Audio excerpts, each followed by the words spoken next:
Welcome back to my channel, and today I'm going to work on two things in this video. First of all, we will handle the validation of this form, because right now if I do a submit, I'm back to the screen and I don't know what happened. So I need to show the errors because the form submit failed because of validation errors which we have written in our controller. So inside stories controller, if I see in the store method, we have this validation, right? And title is a required field. So if I do this, it doesn't work, and this will also not work. So how do we solve this problem?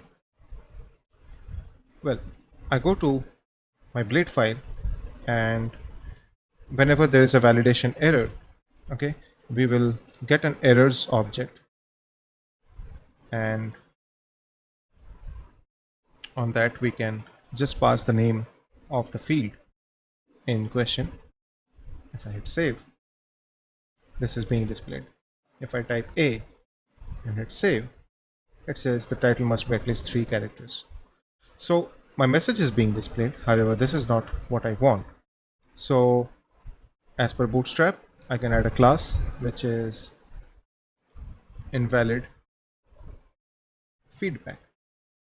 However, for this to work, I also need a class like is invalid. Okay. So right now, if I hit this, it goes red, and if I hit save, I see this. However, by default, the red should not be visible, right? So what we can do is $errors. It also has a method which we can call, which is has. We can check. So if errors has title, we'll add this class, or else we will do nothing. Hit refresh. Everything is fine here. I do save. This is red, and the title field is required is coming up. If I do this, hit save, it says the title must be at least 3 characters long. So yeah, I guess this is how we can address the validation issues. The form is looking too big. I'll just condense this a bit. Okay. Now things are going well. I have a form, but I need some links. So let's see how is our layout structured. We have a app blade.php file where we have this entire navigation added, which is fine, but I would ideally like to have this in a different blade file. So what I can do is I will copy the entire markup. I'll create a new file called nav.blade.php, add it here, format it, and in this blade file I can do layouts.app. So this is how I can include a partial blade file inside another blade file, right? So if I hit refresh, that's strange. Why is it taking time? It's not able to handle the request. So it's fine. Include layouts. What happened? So this is fine. Layouts. Oh, my bad. I think it got into a loop because I am requesting for this blade file inside this blade file. Right. So I have the menu. Now let's look a little more into what is happening in this blade file, this navigation. So this is where my app name is coming. This is Laravel, but it takes config app name config. So now if we go into our configuration, Laravel has this configuration directory, right? If you check my previous episodes, I went through this folder where we have app.php. Now app.php has a configuration called name, right? So app, which means app.php file inside the config, and inside that we are looking for name, which is this. Now this value can either be my environment variable, which is app name, and if it is not present, then it will be Laravel by default. So which means if I go to my env and do something like code lab, now because it's an environment variable change, I need to stop my server and serve it again. My SRV is basically PHP artisan serve. I have a shortcut for that. But now if I do this, hit refresh, it says code lab, which is exactly what we wanted, right? So fair enough, we did some modification to our navigation nav.blade. Our top menu is showing the branding. It's a name just after all, but that's fine. Now in here I want a link, so I want a nav item. In that I want an a tag which has nav link class href, and it says stories. All right, hit refresh, I have a link. But now I want that this should be only visible to logged in user, not like this, right? Because stories should not be visible to an anonymous user. So how do we handle that? Okay, I'm going to go over here. We can see there is already a condition which says if it's a guest, we should see the login and the register link. We are asking for a text called login in here, register, they're pointed to a route, but only if it's a guest and endif, and then there is an else.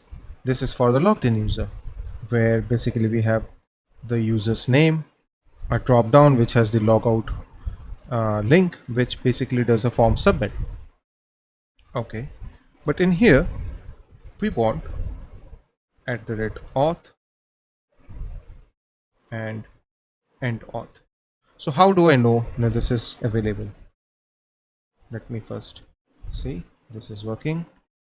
If I log out, go to the login, stories is not visible, right? So the first step is clear. We are able to get the link only for an authenticated user. What I would suggest is you go to the documentation and look at Blade templates. It has a lot of things available. For example, how do we do this if statements, if sets, auth. This is what we have used. The guest we just saw. There are auth with admins. So all these kind of things can be done. There are a lot of Blade things which are readily available. We will go through quite a few things as we progress through the application, but I would still suggest you just give it a read, because the documentation very clearly explains how things are working. Okay, so we have a link.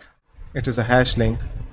Now I would rather have the name of the route. As discussed, if you remember, in our stories controller we were redirecting to a route name rather than the URL. Similarly in here I'll say the link needs to be a route, which is story.list. If I'm not wrong, let's open up this story.list. Yes. So if I now hit refresh and click on this link, I am coming to this page. And the last requirement, which is a very common thing, is an active state, right? We would like this link to be active when the user is on this page, but it should not be active when, let's say, for example, we do home. Okay, so I click here, I'm on the home page. but it's still active. But in that particular scenario, it should have been gray. So for this, again, we have a method which is route is story.list. And hit refresh. This is normal. And if I click here, oops, sorry. If this is the case, then active, else nothing. And we have this in active state. So basically, this is not active. I click here, I'm on the listing page. I click on add story. I have validations in place, and let me add one more story, some enhancement, save, and we have this. So yeah, I think this is an important piece, which is how to handle the include, so that we are able to pull the nav blade into here. So automatically my the main template is quite easy to manage. Now let's say in here we want to display code lab dash story listing, right? So in here, this is my blade file for story add, right? And if you remember, the main layout does something called as yield. So let's copy this, put it here, and we will say page title. Okay. Now section,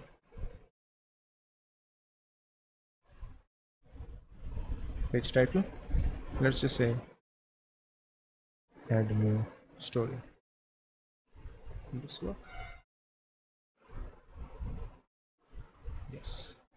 So I expected that it will not tell me to do an end section and add this, because this is how we are doing it, but it seems this is also correct format where I can add a one-liner. So I have a title for this page and story index.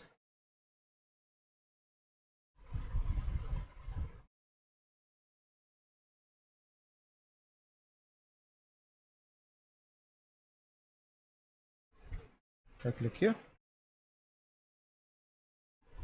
my list of stories. So yes, so this is how we can even control the titles or quite a few things on the blade file, because now my app.blade is going to look for the title in a blade file. And the beauty is that if it is not there, okay, it just doesn't show anything. So it is not mandatory for me to add a title on every page.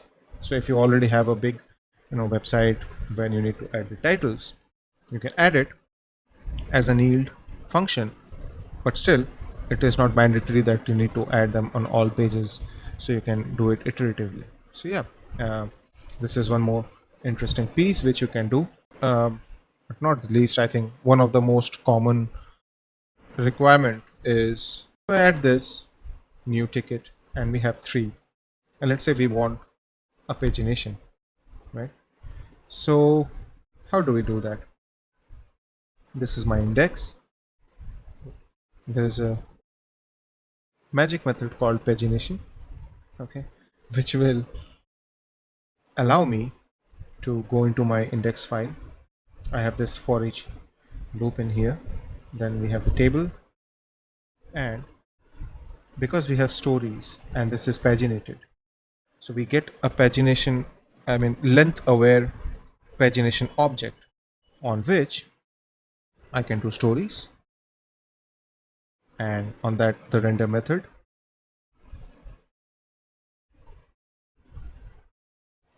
That's strange. It's pagination or is just paginate? Paginate.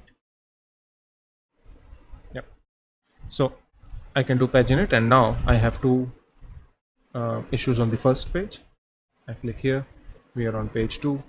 I can go back and do whatever we want to. So yeah, I think these are really some of the small things which are available with Laravel, which can really speed up your work. We have hardly written two methods in our controller, and we have created this whole listing and the add form with validation with so much ease. So yeah, I think that's where I personally feel Laravel shines. It gives you so many interesting things out of the box. It really helps you as a tool to build something very fast. You can focus on your idea and not in the integrities of the framework. Build it simple and then refactor or re-architect it as and when your application grows. So we'll continue to add more features slowly into this application. Right now, I'm going with the approach of a simple PHP application. There is no JavaScript involved because I want to first touch on some of the important aspects of Laravel, and then we will slowly move into React.js. So yeah, stay tuned. And if you like the videos and the tutorials of this series, do click on the thumbs up icon and don't forget to subscribe to my channel.